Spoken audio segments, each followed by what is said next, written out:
I shared one time this with you, a testimony, but I've never shared the rest of the story. There was a single mom in our church, and she was, the Lord was dealing with her about tithing. And I shared the message about the $1,000, and this was a few years ago. I shared the message about $1,000, how much tithe, and that week she'd made $1,000, and it was the first time she'd made $1,000 in a week. And I'm sharing about $1,000, and the tithe is $100. And she's just getting more and more convicted that she needs to put God first in her life.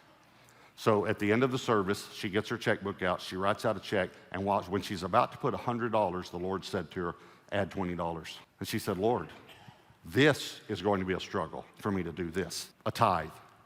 And he said, well, yeah, but I want you to give an offering also. And she said, I sat there and struggled and struggled and struggled. Finally, I wrote the check for $120, put it in the offering box before I left. She's walking out to her car. Now, I need you to know this. There is a man in our church that for years and years and years has carried $100 bills in his wallet and gives them to people when God tells him. He sees this woman walking to her car, and the Lord says, go give that woman a $100 bill. So he reaches in his wallet, pulls it out, and right beside the $100 bill was a $20 bill, and the Lord said, give her the 22. And he said, Lord, I give $100 bills. You know, I've been doing this for years, and the Lord said, no, you obey. That's what you do. And he said, when you give her the other 20, she'll know why. Now, isn't that amazing? She writes a check for 120. There's a guy that gives hundreds, but he gives her 20. So I tell this story to the whole church just a few years ago. I tell all of you. I go home, and that night we'd invited the kids over for dinner.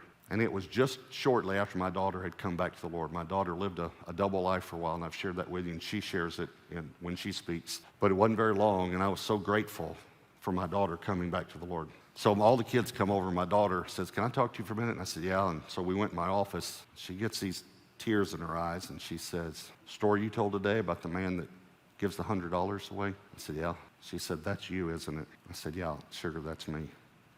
And just so you know, by the way, I didn't lie to you guys. I just said there's a man in our church, and I'm in the church. I just didn't want to say it was me. I wanted the emphasis to be on what God had done. And so I said, why'd you think that was me? She said, because the whole time we were growing up, when you started telling that story, I was remembering all those times that you would get out of the car and you'd go talk to someone and you'd put something in their hand. She said, I had probably 10 or 15 memories come back to me. She said, you were giving $100 bills, weren't you? I said, yeah. And my daughter, who'd been away from the Lord, looked at me and said, Daddy, I want to be like you. I want to be like you one day. That's a reward.